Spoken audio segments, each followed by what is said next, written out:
السلام عليكم ورحمة الله وبركاته. الحمد لله وكفى وسلام على عباده الذين اصطفى. أما بعد فأعوذ بالله من الشيطان الرجيم. بسم الله الرحمن الرحيم.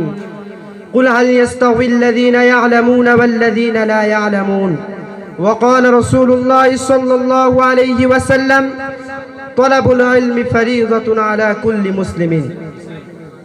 অধ্যকার শাহ কামালিয়া মদিনাতুল উলুম তেলিপুকুর মাদ্রাসা কর্তৃক আয়োজিত আজকের এই বার্ষিক তামাদ্দুন প্রতিযোগিতার সম্মানিত সভাপতি, বিজ্ঞ বিচারক মণ্ডলী, জাতির মাথার মুকুট, আসাতিজা ইকরাম ও আমার সামনে উপবিষ্ট বাংলার বিভিন্ন অঞ্চল থেকে আগত ইলম পিপাসু মৌমাছি স্বরূপ ছাত্র ভাইরা, সকলকেই জানাই আমি আমার অন্তরের অন্তঃস্থল থেকে শুভেচ্ছা ও অভিনন্দন।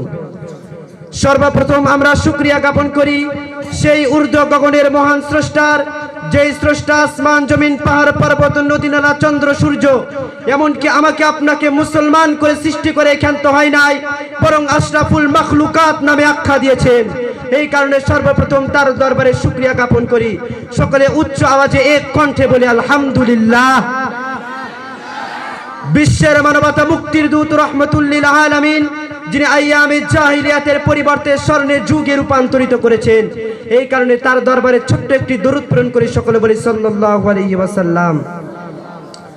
মুহতারাম হাজিরিন, আজ আমাকে এমন একটি বিষয় দেওয়া হয়েছে যে বিষয়টা জাতি ও সমাজের জন্য আজ এতটাই প্রয়োজনীয়, যতটা প্রয়োজনীয় আজ একটা মাছের জন্য পানি, যতটা প্রয়োজনীয় একটা ধমনীর জন্য স্পন্দন, ততটি প্রয়োজন আজ কওমি মাদ্রাসার।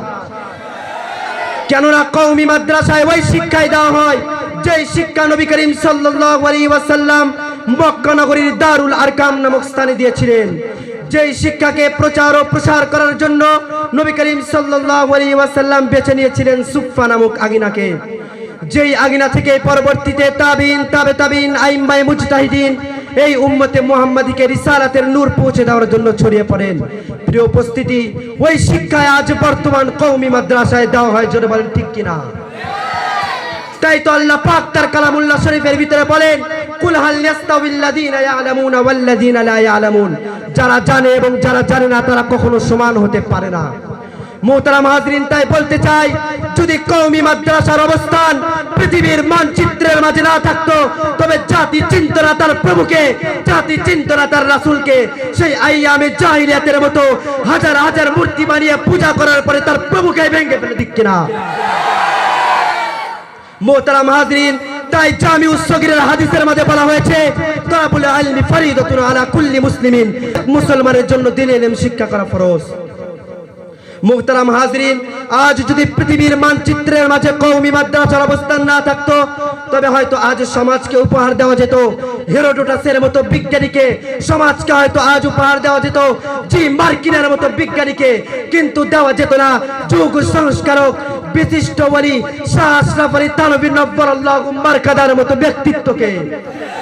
যুগকে উপহার দেওয়া যেত না ইমামুল আসর আনোয়ার শাহ কাশ্মীরের মতো ব্যক্তিত্বকে। যুগকে উপহার দেওয়া যেত না হুসাইন আহমদ মাদানির ব্যক্তিত্বকে। মুহতারাম হাজিরিন, আমি স্মরণ করিয়ে দিতে চাই সেই 1752 সালের ঘটনা।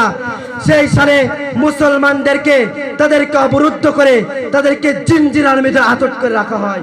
মুহতাজিরিন, যদি কওমি মাদ্রাসা না থাকতো, তবে সেই কালো জাহিলিয়াতের মতো মুসলমানদেরকে নিজ মাতৃভূমিতে মাতা এবং স্ত্রীদের সম্পদ হারিয়ে, মাতা এবং স্ত্রীদের ইজ্জত হারিয়ে উলঙ্গ হয়ে রাস্তায় নামতে বাধ্য হতে হতো আজও।